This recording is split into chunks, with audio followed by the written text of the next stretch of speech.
Good evening. Thanks for having us in tonight. I'm Jessica Moore. Former President Trump back in his hometown tonight with a packed rally at the iconic Madison Square Garden. Vice President Harris spent the day rallying voters in the battleground state of Pennsylvania. And with just 9 days until the election, Harris will make a campaign stop in Michigan tomorrow. On Tuesday, she will deliver a speech from the National Mall in Washington, D.C. Trump heads to Atlanta tomorrow, followed by stops in Pennsylvania and Wisconsin. But today, all eyes were on New York as thousands of Trump supporters filled the garden. And as Lisa Rozner reports, the migrant crisis was a big focus of his speech.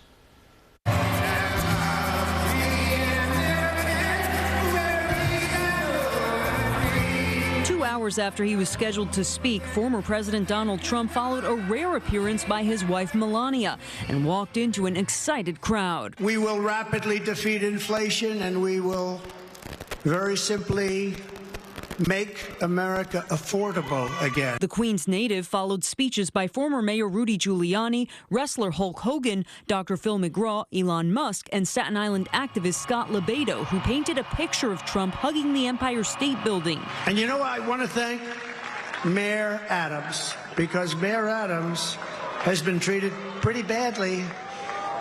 You know, when he said that this whole thing with the migrants coming into New York, this is just not sustainable, I said, well, he's going to be indicted by these lunatics for saying that. A year later, he got indicted. He also played a video montage that included stories about migrants and gangs allegedly committing violent crimes across the country. It's called Tren de Aragua, but now they've even taken over Times Square. On day one, I will launch the largest deportation program in American history to get the criminals out. New York has not voted for a Republican for president in 40 years, but GOP delegates say they hope this rally helps change that. This is incredible. We're in New York City, in the middle of, this liberal, one of the most liberal cities in the country, and it's amazing. There's no better place to show the contrast of President Trump's proposals that will secure our border. He presents everything that I desire to see happen in our country and in New York. Common sense America is what we need, and Donald Trump can bring that to us. And this is one of Trump's recent rallies that were not held in battleground states. In fact, one of the delegates said that about 2,000 people could not get into the arena in Madison Square Garden. Lisa Rozner, CBS News, New York. And there is serious and growing backlash tonight over a speech at Trump's rally by comedian Tony Hinchcliffe. Here's one of his many disparaging comments. I don't know if you guys know this, but there's literally a floating island of garbage in the middle of the ocean right now. Yeah, I think it's called Puerto Rico. In a statement, the Trump campaign later said, quote, "This joke does not reflect the views of President Trump or the campaign." Today, Vice President Kamala Harris focused on the battleground state of Pennsylvania. Harris spoke at a rally in Philadelphia this afternoon. Earlier in the day, she made stops at a church, a barbershop, bookstore, and a restaurant.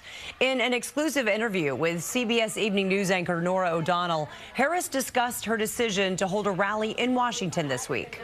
Week before Election Day, you will be in Washington, not in a battleground state, to give a major speech at the same place that Donald Trump did on January 6th. Why?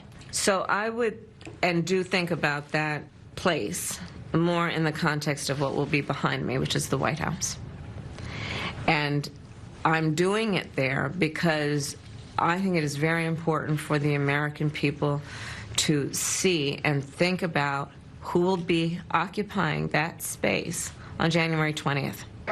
Harris will deliver that speech from the National Mall in Washington, D.C. on Tuesday. A new CBS News poll shows both candidates neck and neck nationally among likely voters, with Harris at 50% over Trump's 49%. In the battleground states, both are polling at 50%.